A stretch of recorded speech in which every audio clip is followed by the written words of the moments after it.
好，各位好。嗱，今日咧有一個貴賓啊嚟揾我嚟探我啊，我好榮幸啊。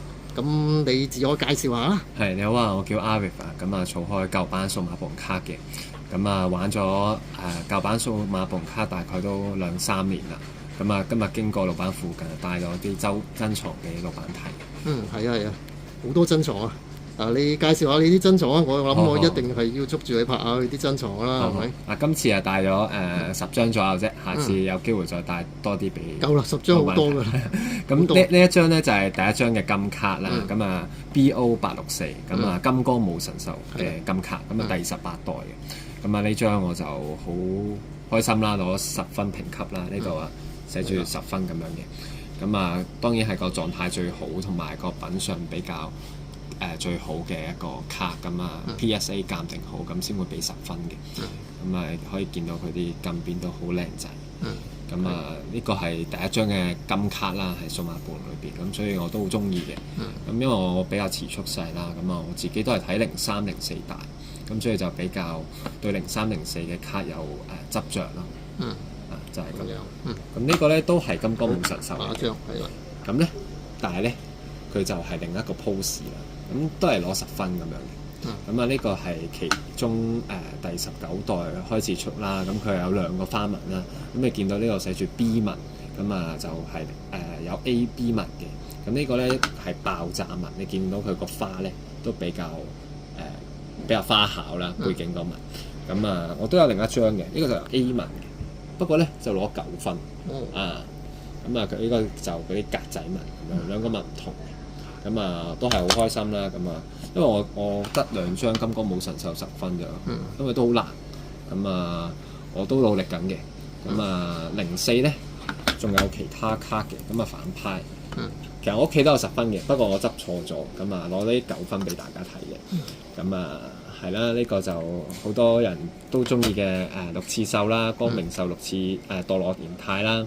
咁我細個都覺得好靚，好中意嘅。咁雖然攞9分啦，但係我自己都揾咗好耐，咁都揾到張10分翻嚟嘅。咁下次再 show 俾大家睇。咁呢個都係 B 紋啦。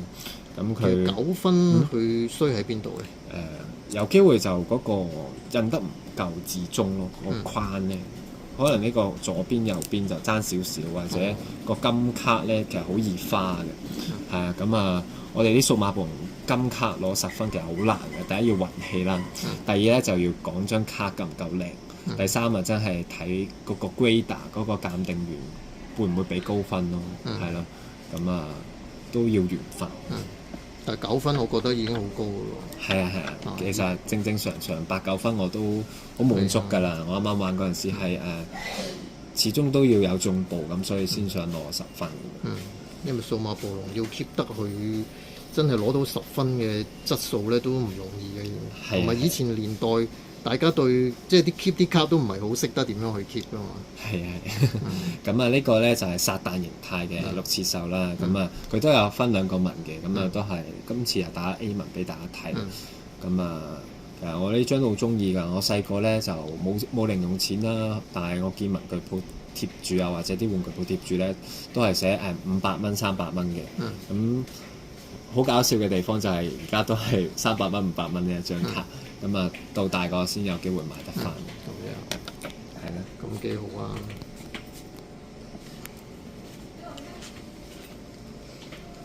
咁樣跟住係啦，我介紹完04啦，不如我介紹03啦。咁啊，03年咧，其實我最中意嘅就係墮天地獄獸啦。咁樣，咁呢張咧係10分嚟嘅。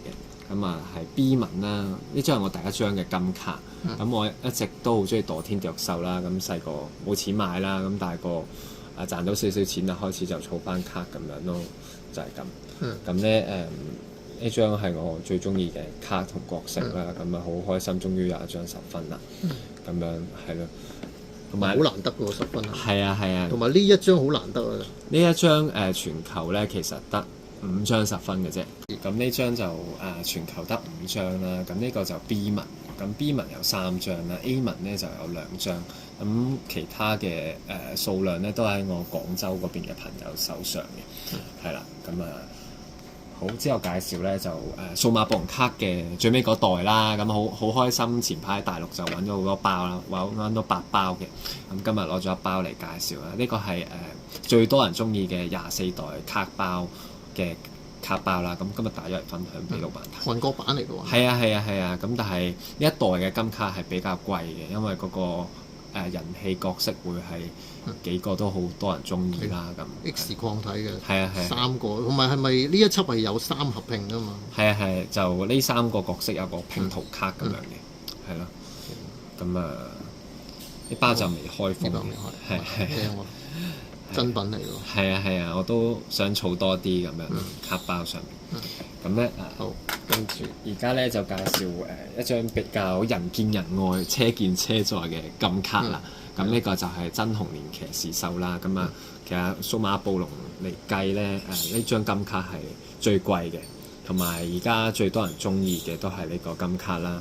咁其實我本身咧就得1張嘅啫，咁我都係自己飛來飛去咁先收到大概8張至9張咁樣啦。咁我而家手頭上裏邊有，咁咧呢張10分其實好難嘅。咁因為嗰陣時咧呢一代咧都係 Made in Korea 啦，咁韓國廠嘅紙質咧會好差嘅，咁咧唔係個個會 keep 得好啦。佢張紙係比較廢紙 feel 啲嘅，咁所以咧印上去嘅卡同埋啲人 keep 咧都好難 keep。咁所以其實呢一代攞10分係最難嘅，咁所以點解話而家咁貴啊？同埋點解個個都想揾張真紅蓮騎士獸咧？就係咁嘅原因咯。同埋真紅蓮騎士獸係嗰陣時細個個攞嚟即係睇03有得刷卡嘅，係咯。咁同埋佢係啟人最強嘅數碼獸啦。咁同埋其實我覺得呢張金卡都真係幾靚。咁所以就喺數碼暴龍舊卡裏邊嘅金卡嚟計就比較貴咯。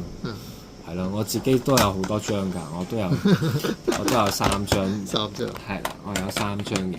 3張。係3張都10分啦。咁我每一張咧都係飛嚟飛去咁收啦，台灣又有啦，日本又有，甚至係香港周圍去啦，凌晨交收我又試過啦，夜媽媽即日飛即日來回我都試過去交收咁樣。係啊，咁我其實有4張10分嘅，咁今日就係打3張嚟嘅。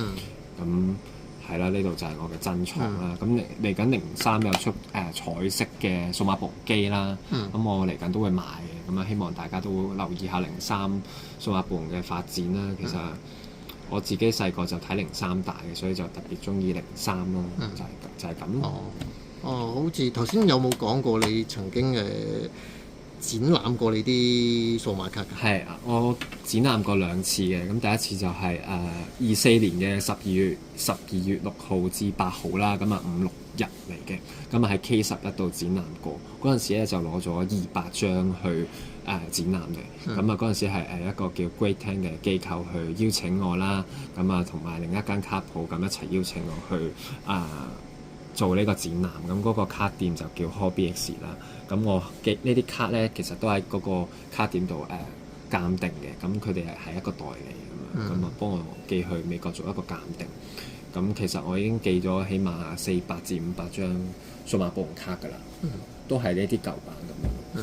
咁其實我覺得呢啲舊版卡要更加多人儲咯，因為我都知道寵物小精靈嘅勢頭好高啦，好勁啦。咁但係其實數碼暴龍的絕望咧，都應該要多啲人去關注咯。係啦，因為數碼暴龍個名咧係香港都算一種文化啦，大家細個嘅集體回憶，咁我都唔想佢消失咯。呢個就係你嘅願望啦。係啦。咁我都算香港比較活躍嘅收藏家啦，喺數碼暴龍嚟計。咁我其他朋友都好勁嘅。係啦，咁如果有下次我邀請埋佢哋嚟啦，如果老闆得閒嘅話。我好榮幸啊，真係。真係猛人嚟㗎嘛！呢個喺呢個可能係呢個數碼暴龍卡界嘅，哇勁啊！或者有好多人已經認識你㗎啦，都多嘅。會唔會再有呢類 K11嗰種展覽？就如果自己搞就睇下嚟緊，可能同廣州啊、大陸嘅朋友一齊搞咯。其實世界各地都好多人儲嘅，日本其實好犀利嘅，有幾個收藏家。咁香港同大陸就都係我身邊嘅朋友會比較多，咁啊最活躍就係嗰幾位。咁樣希望將來有機會有個你嘅珍藏展覽啦。好啊好啊好啊！因為你有咁多卡，應該值得攞嚟公諸同好嘅。係啊，其實第一次我都攞咗200張出嚟嘅，咁啊嗰陣時都係一個少少嘅成就啦。咁我都邀請咗好多朋友或者係譬如啲街上面嘅人，香港嘅人都知道原來有個展覽喎，都特登嚟睇，都特登嚟回憶翻咁樣咯。係啦，咁樣哇，實在勁啊！今日欣賞到啲咁高價值同埋咁高規嘅數碼卡，正。咁仲有冇嘢要補充啊？咁係啦，嚟緊03就即係數碼暴龍03就25週年啦，咁大家記得買多啲周邊啊，係啦，因為好多好正嘅周邊，我見佢又出暴龍機啊，又出手機 game 咧，嚟緊又會有數碼暴龍嘅手機 game，終於有數碼暴龍嘅手機 game 啦，即係卡 game 同埋一啲育成嘅遊戲都有，係啦，咁仲有唔知大家有冇玩數碼暴龍最近出 PlayStation 嘅 game 咧？嚟緊都出埋 Switch 版啦，咁樣多啲人玩，多啲人關注咯。